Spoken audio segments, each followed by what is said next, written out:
Rahimakumullah.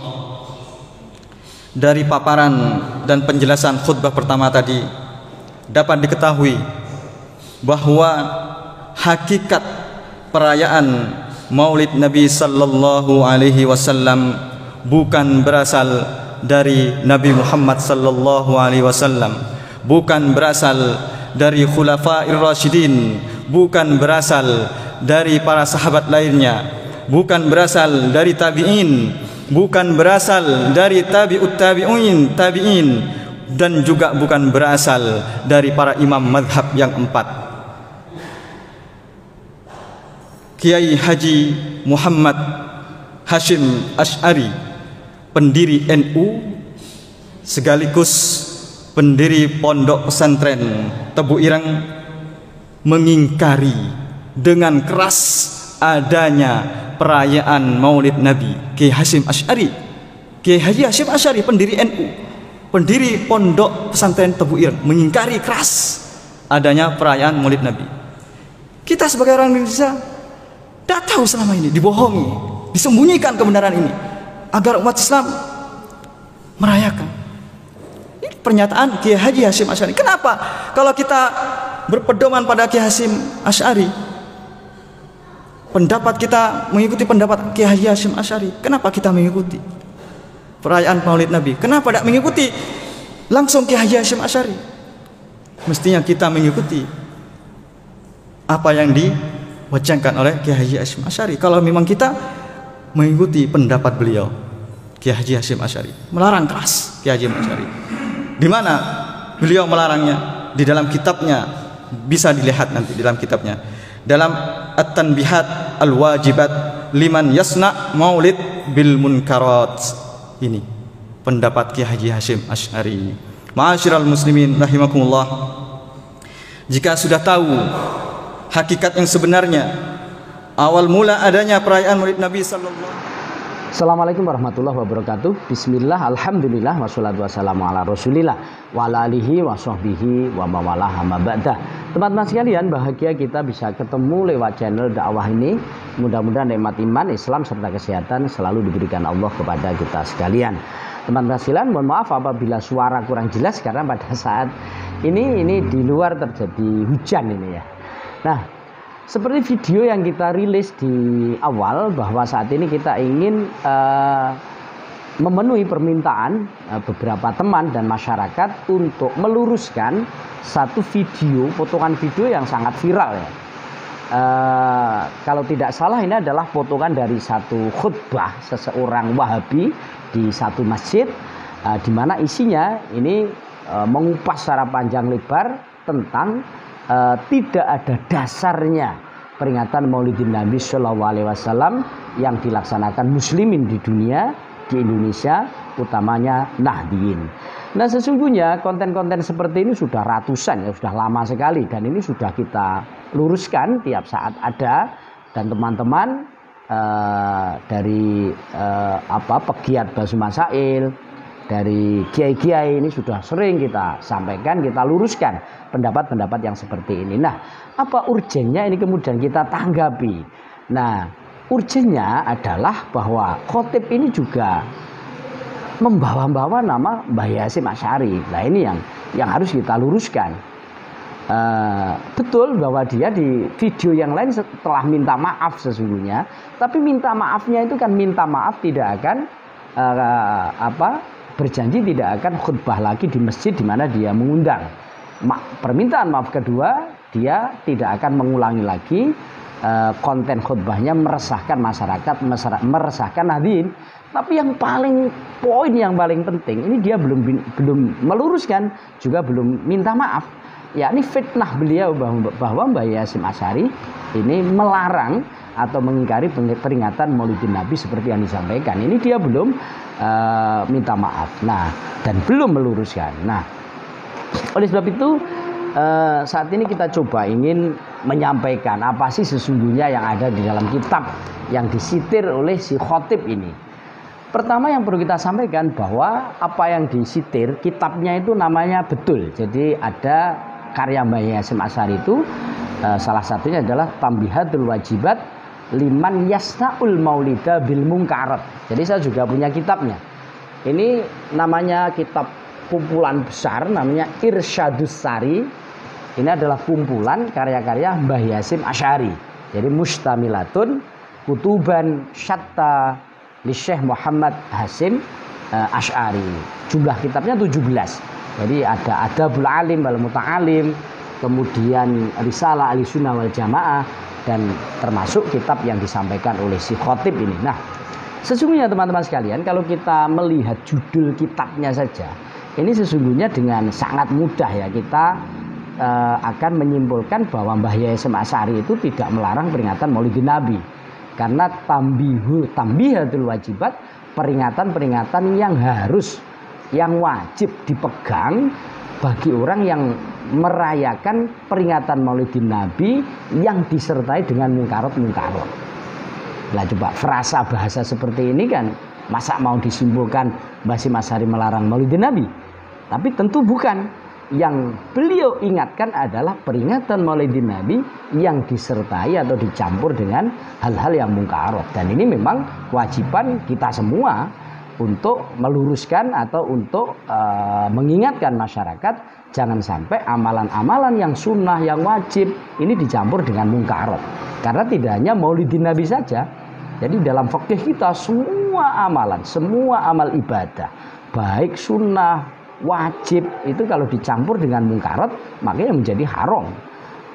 Seperti dalam bab walimah, walimatul ursh sekalipun wajib untuk ijabah untuk datang, tapi kalau fihal mungkarot, di sana ada mungkar-mungkar yang kita tidak bisa merubah, kita tidak bisa menjauhi di sana, tentu kita tidak wajib datang, bahkan menjadi haram karena walimahnya menjadi haram gara-gara dicampur dengan mungkarot. Dan ini kita sebut dengan amrun khoriji, yakni sesuatu yang sesungguhnya di luar dari konteks satu amalan, akan tapi karena itu digabung, dicampur, maka yang asalnya amalan ini menjadi amalan ini adalah sunnah, wajib, boleh, ini akhirnya menjadi haram gara-gara amrun khoriji, sesuatu yang di luar dari esensi tapi dikumpulkan atau dimasukkan di dalam esensi atau amalan-amalan itu. Ini sudah sangat maklum di dalam fikih kita. Nah,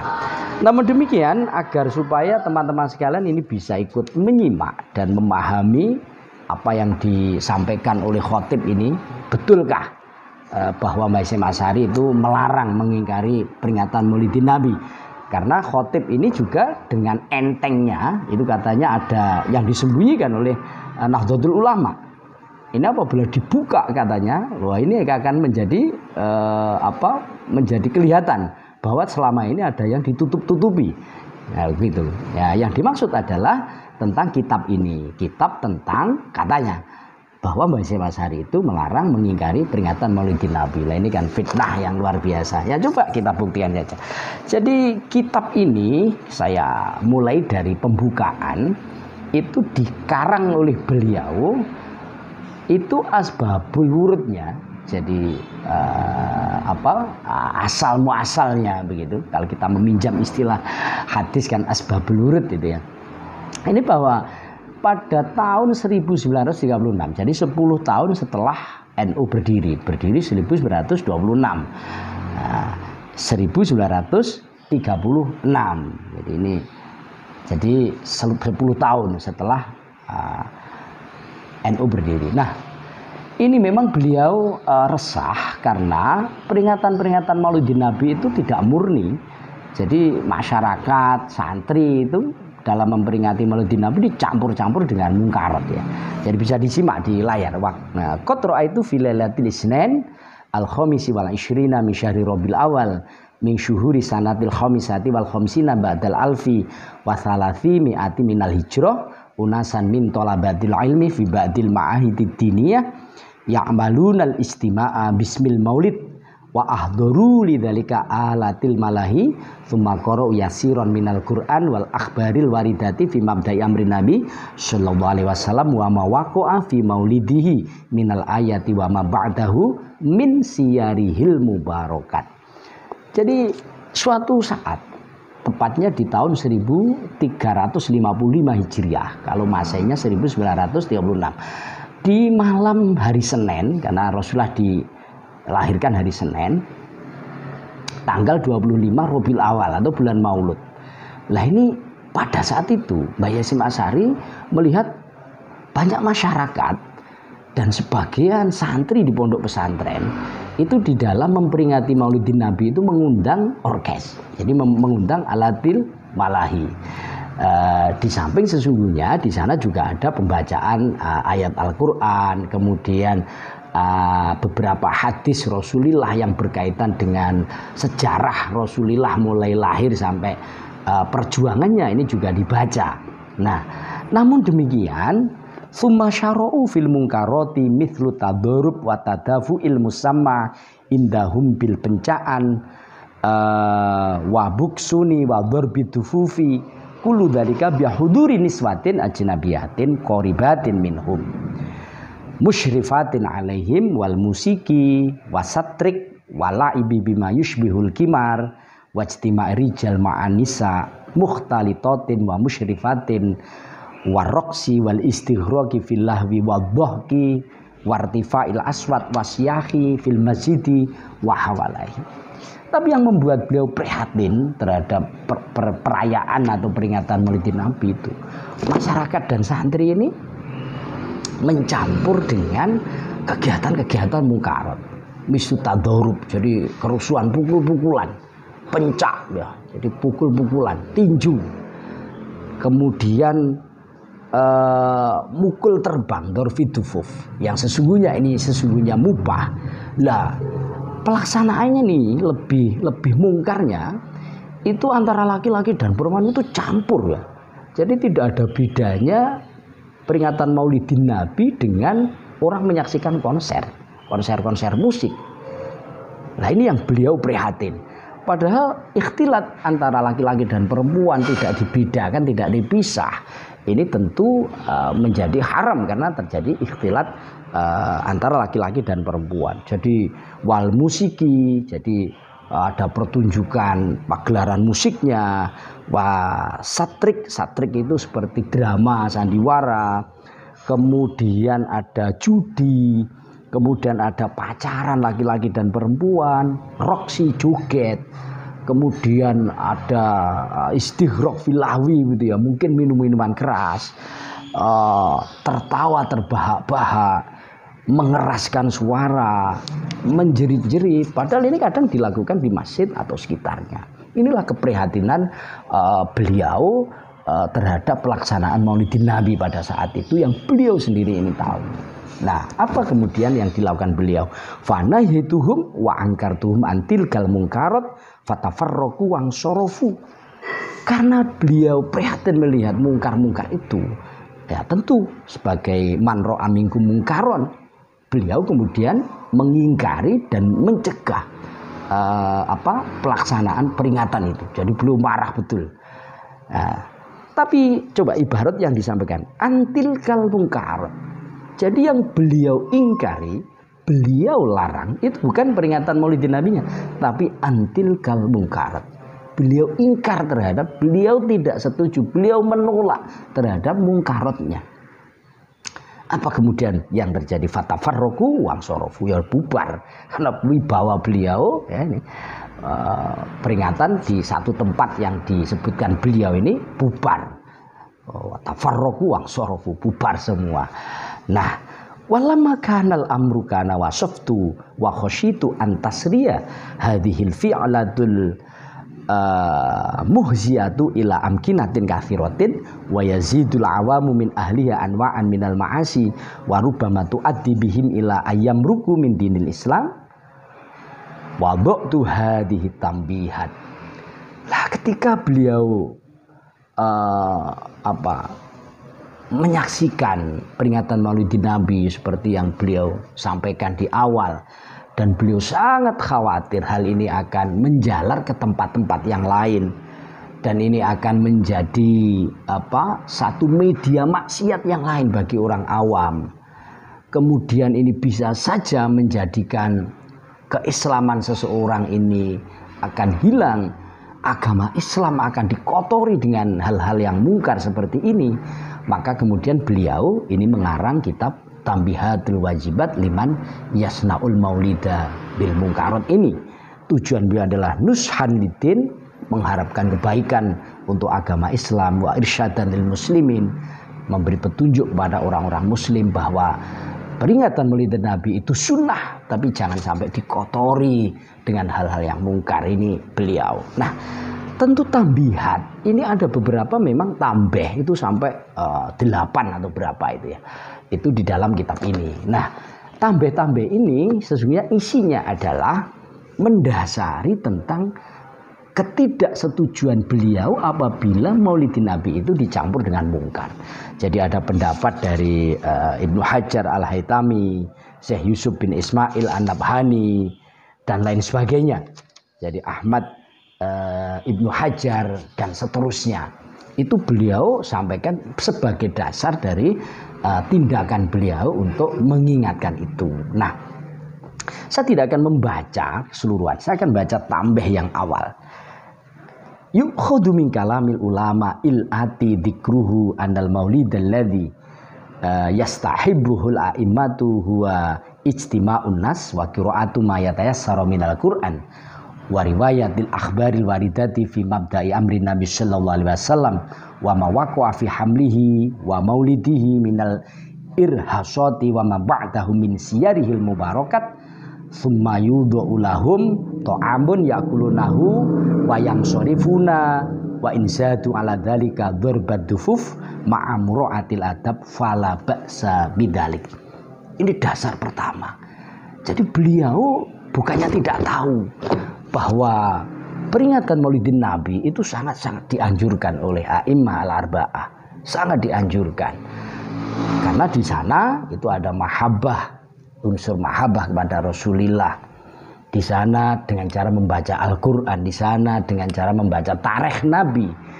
Dan beliau juga tahu seandainya ini digabung dengan hal yang mubah, seperti di sini contohkan darbud daf, jadi memukul terbang, ini kan mubah ya, jawas hukumnya. Asalkan ini dengan mura'atul adab, menjaga tata krama, maka fala ba'sa bidzalik. Tidak apa-apa. Yang tidak apa-apa adalah terbudufnya. Kalau Maulidin Nabi ini tetap disunahkan. Nah, oleh sebab itu tambah yang awal saja ini setelah menunjukkan bahwa tidak benar bahwa Mbah Hasyim Asy'ari itu mengingkari atau melarang peringatan Maulidin Nabi. Jadi peringatan Maulidin Nabi ini oleh beliau tetap dianjurkan, disunahkan. Kalau ingin ditambah dengan hal-hal yang mubah, jangan digabung dengan mungkarat. Kira-kira begitulah. Jadi anjuran dari beliau. Dan beliau juga menyitir pendapat-pendapat ulama yang senada dengan itu. Nah, teman-teman sekalian, ada satu pentahkikan sesungguhnya. Apakah peringatan Maulidin Nabi itu apabila dicampur dengan mungkarat ini menjadi haram semua? Ini di dalam kitab fikih sesungguhnya ada khilaf, dan saya husnudzon yang disampaikan oleh beliau ini mengambil pendapat yang memang lebih kuat, yakni dengan dasar idza ijtama al halal wal haram hulibal haram. Jadi sesuatu yang halal itu kalau dicampur dengan sesuatu yang haram maka menjadi haram semua.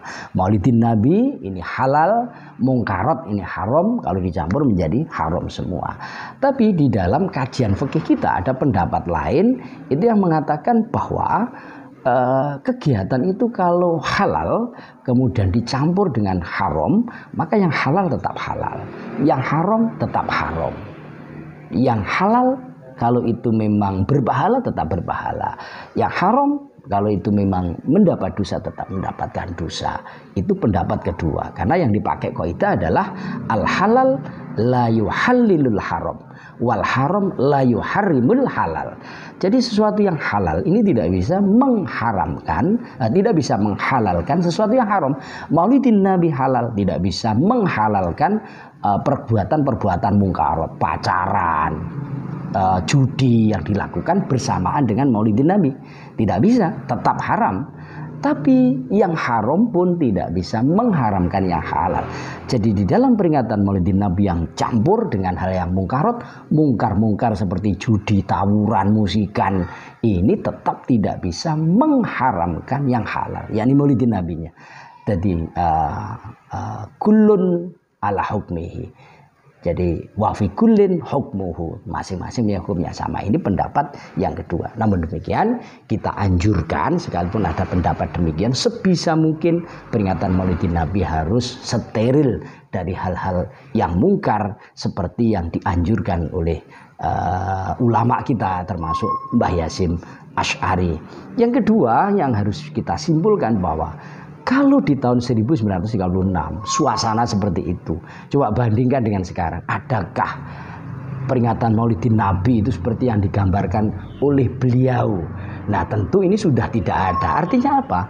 Dakwah beliau, tambah beliau ini didengar oleh masyarakat Muslim Indonesia, didengar oleh Nahdien. Nyatanya Nahdien saat ini tidak ada peringatan Maulidin Nabi yang dicampur dengan mungkar. Peringatan Maulidin Nabi paling mendekati ya itu ya ada musik ya, itu yang khilaf. Sholawat itu tentu baik, itu dianjurkan, pahalanya luar biasa, tidak bisa hilang hanya dengan riya, dicampur dengan pengajian dan seterusnya. Ini saat ini jadi itu real. Itu artinya apa? Dakwah beliau ini berhasil dan didengar oleh masyarakat Indonesia. Ini yang perlu kita garis bawahi. Mudah-mudahan bermanfaat. Saya akhiri, wallahul muwaffiq ila aqwamit thoriq. Wassalamualaikum warahmatullahi wabarakatuh.